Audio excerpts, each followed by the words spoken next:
Welcome to the show. My name is Dana. I am your host of A Deeper Look on Push Positive Media.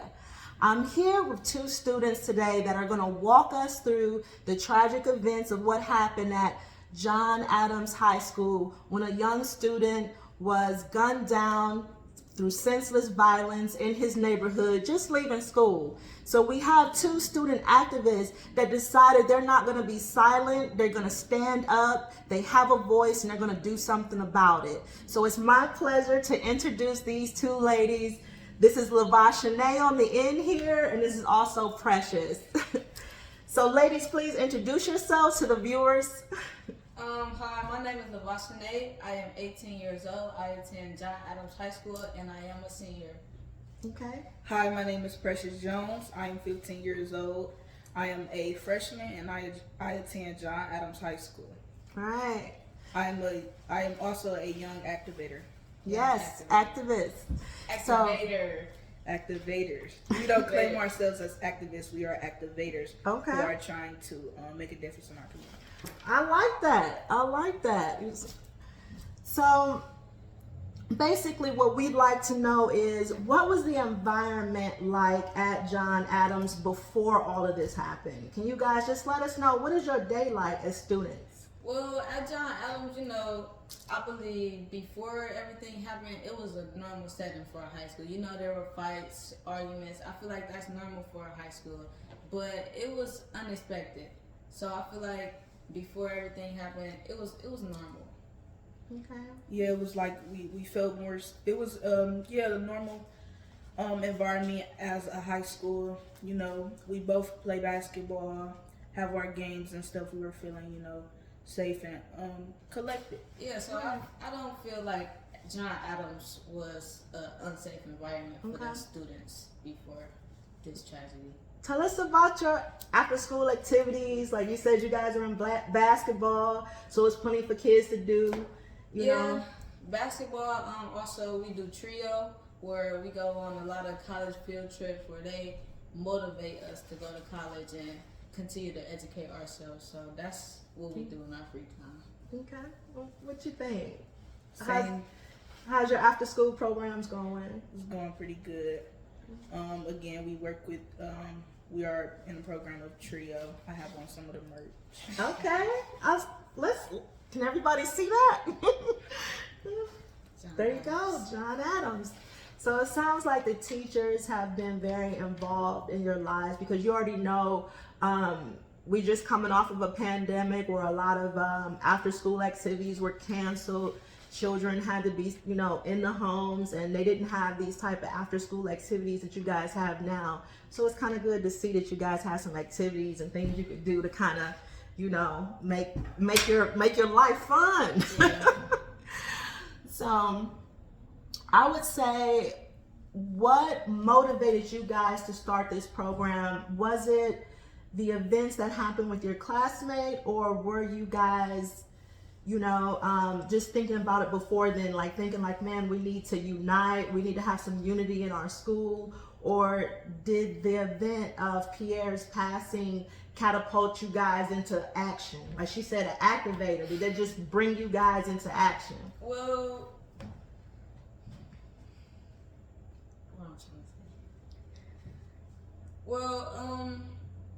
when it happened, we know before, like, everything that goes in our community, it's a lot of gun violence. We see it every day on a personal level, and we know what's going on, but it kind of hit home when you come to school and teachers don't feel safe to come and teach us, or students don't feel safe in the school, or they feel like very dark energy. It hit home when you could hear the cries of your fellow classmates. So that kind of motivated me. People always told me that I was a leader, but I never really understood it until now.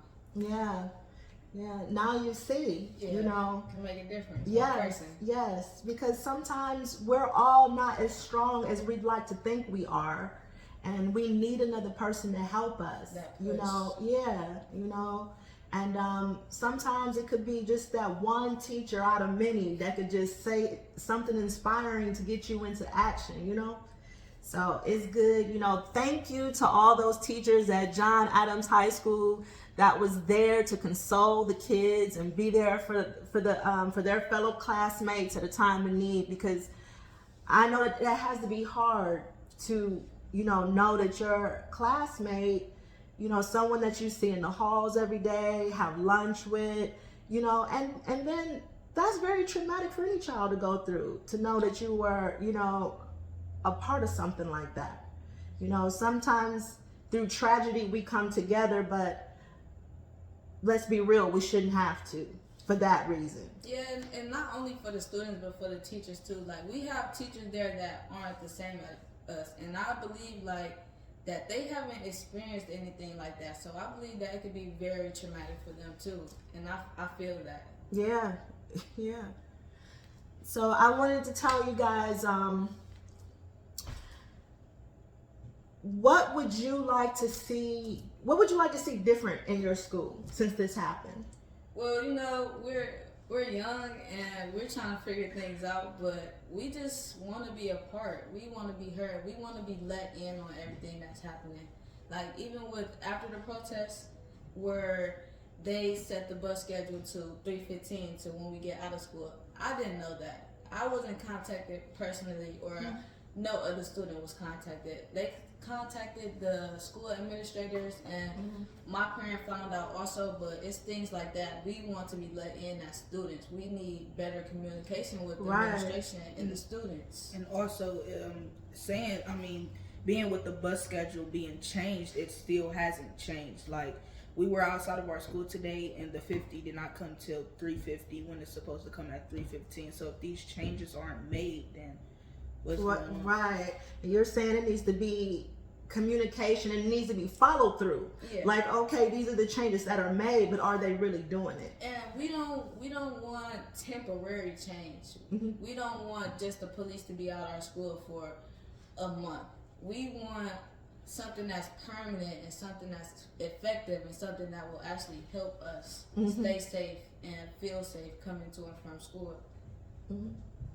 And what about parents? Have you seen really any parents after school, like just making sure that children are safe? Like, how they have like a community watch where someone, would just say, you know what, I'm just going to volunteer my time and just come up here and make sure I keep an eye out. Have you seen anything like that? Or Actually, yes, my uncle and my dad do come up to the school every day after school hours, and they sit up there and they don't leave until everybody is dismissed off of the school property. And I also believe that parents are trying to become more engaged. I don't really see as many students hanging out outside. So I believe that they are actually come to pick up their children so that they could know that they're safe. So I believe they're trying to be more engaged. Yeah. Also, like, it could be kind of hard for parents to want to come up to the school because of what happened. They feel they can be in danger as well. And not everyone's parents are young. My parent is older, and she works very hard, and I know that sometimes she can't be there every day to pick me up. Yeah, I've been noticing that, just because of the economy, there's a lot of people that are working 2 jobs and going to school, trying to level up. So it's kind of hard to be there, and you're trying to make those, as an adult, you're trying to make those hard choices.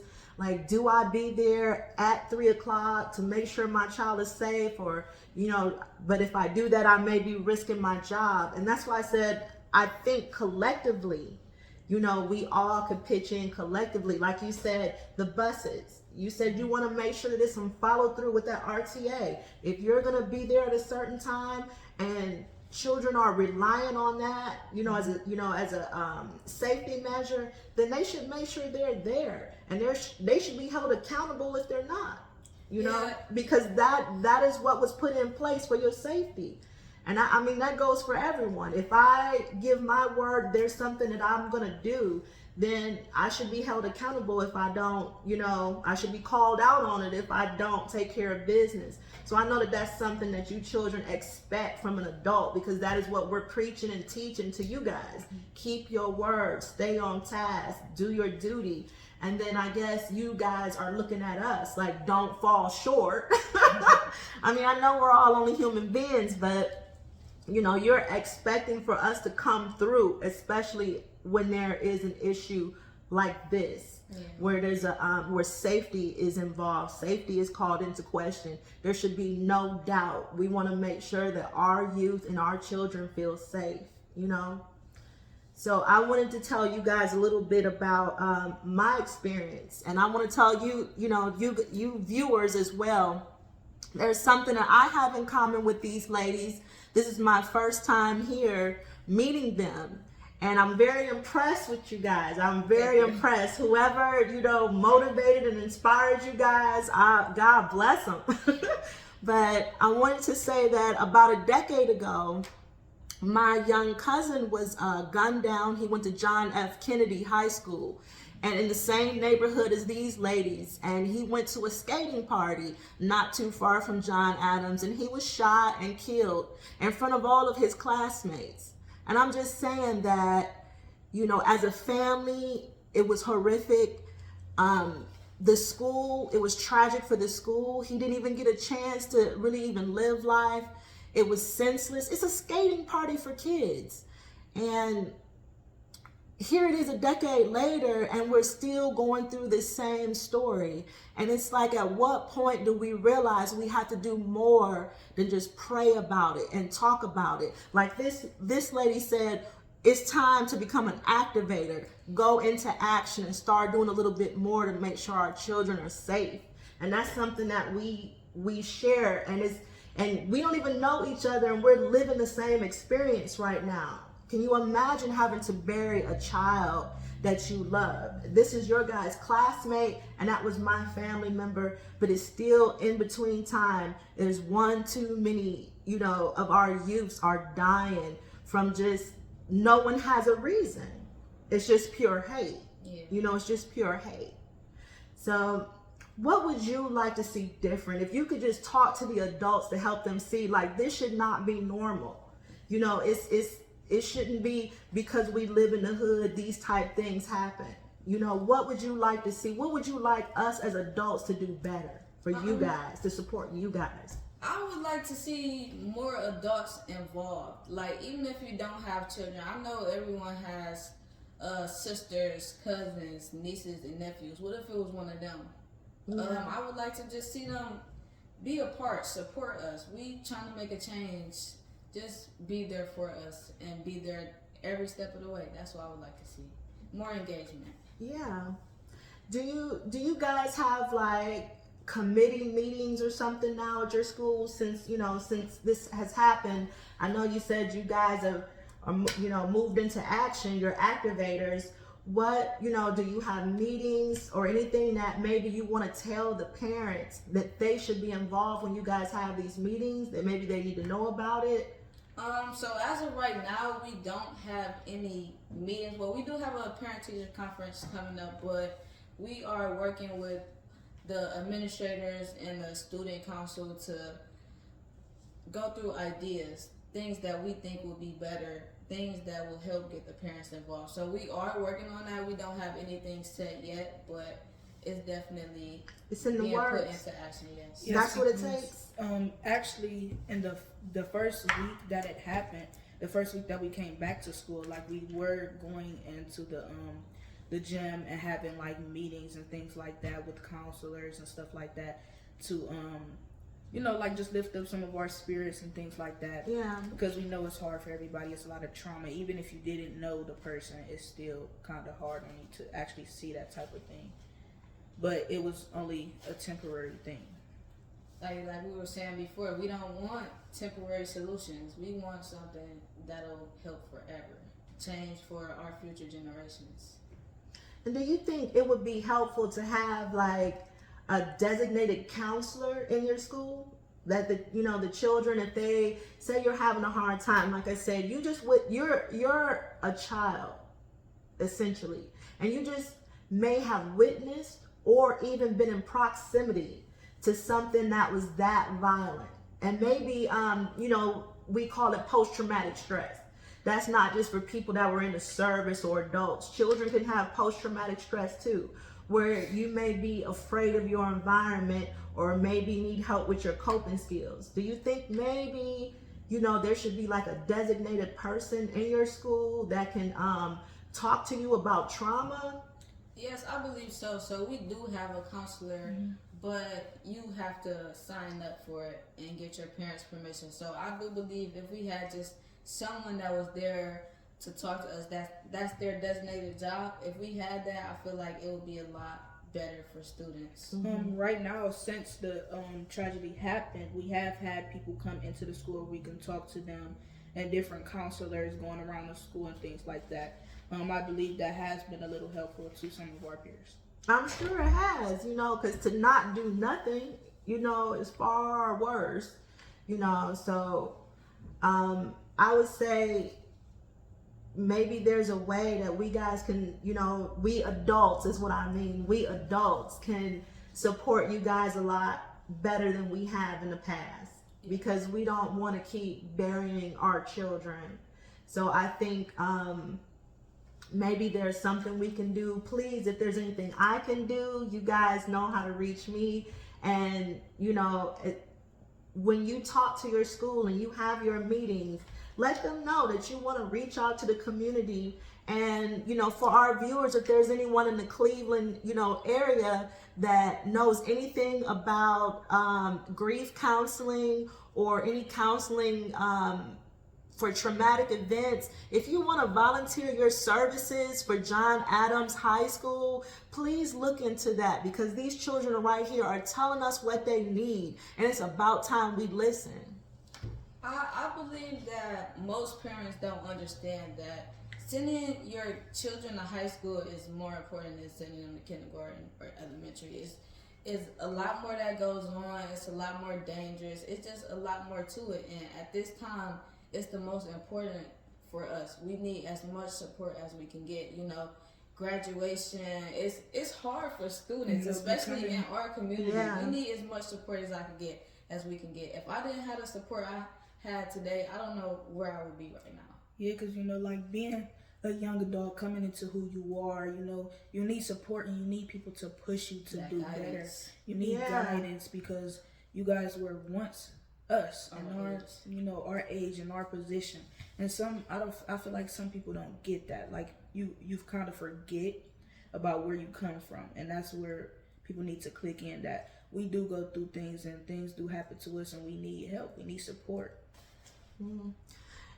You heard that. Well said. She's calling you guys out. My community leaders need to step it up. You guys, the kids are calling out for more engagement, more interaction, more support, more inspiration. You know, so they're just letting you know right now, this is what it is and this is what we need. And these are more, you know, this is more of what we need to do, is sit down and have a conversation with each other, because actually we don't know. We may have went to, you know, high school 10, 20, 30 years ago, a lot of us. And like you said, your parents are older. They're far removed from the experience of high school. So they may not know what you guys are going through today. And it's, you know, that's why we need to have more conversations and more engagement. And I believe, like, not even with just the parents, I believe, like, if a lot of our students would just actually sit down with each other and have a conversation, it could change a lot. Because, like, our school, it's like so many people from so many different places, and it's so divided. And I feel like that's why so much tension in the school all the time. But I feel like if we could just sit down with each other, have a little fun, and have a conversation, then our school will probably be a lot different than what it is now. Yeah, I believe you're right. Yeah, because it's not a lot of talking, or, you know, like most other people would say they would like take it out in a fight, a one-on-one fight. There's a lot of jumping going on and a lot of gun violence. Like you go straight to the gun or go straight to the murder and things like that. Like, why not have a sit down and talk as a young adult, becoming into adulthood? Yeah, so I feel like it's all about maturity, and I feel like our youth is not led in the right direction. They're like holding a lot of anger inside them, because like you said, some of this stuff can be just hashed out by a simple conversation, and then someone is just jumping to, we're gonna jump you, we're gonna fight you, we're gonna pull out a gun, when really it was so simple. You know, like it's people out here losing their lives because somebody, said the wrong thing to them. The person was in their feelings and couldn't take it. Or because you knew someone that they didn't like. Yeah. That's another thing. Like, affiliation is like a big thing. It doesn't matter. Like, you could know somebody and they'll target you too. So it's like violence is at its all-time high, if you ask me, in our community, and it's crazy. It don't matter who you know. You can know a person and you could die just by knowing them or hanging around them. So yeah, it's time for us to help you guys out, because you shouldn't have to carry that kind of burden.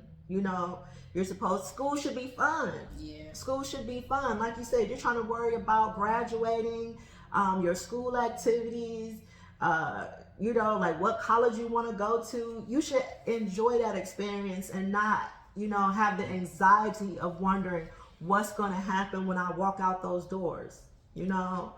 And like I said, nothing's really going to change without us adults deciding to make that effort and help you guys out. And this is just one step, but I'm hoping that whoever's watching this, tonight would just have some compassion and know that our children need us. They can't do it without us, and it's not even fair that we ask them to. So is there anything else that you ladies wanna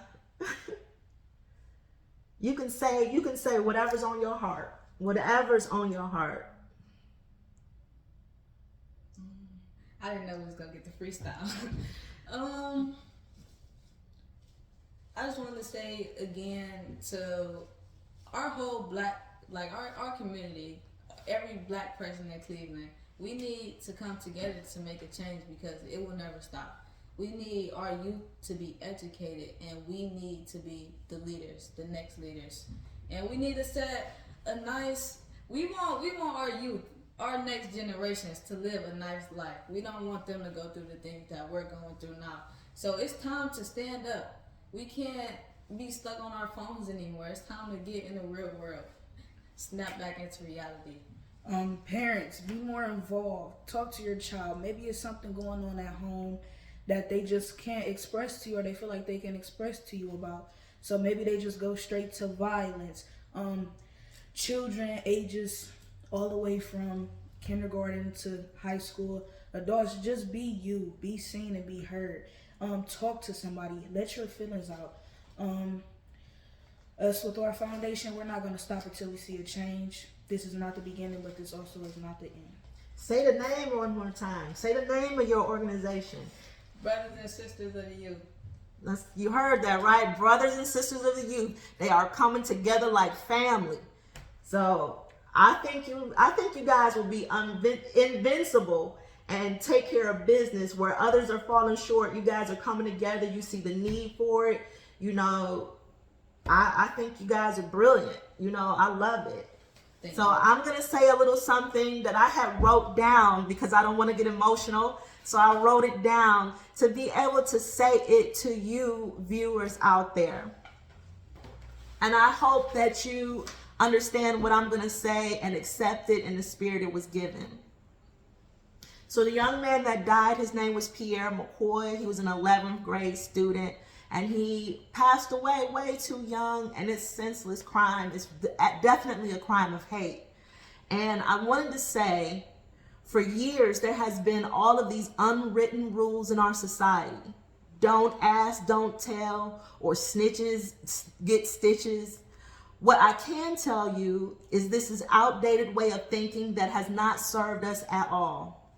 More children are dying from gun violence in record numbers. Loyalty has blinded us from the fact that these are crimes of pure hate.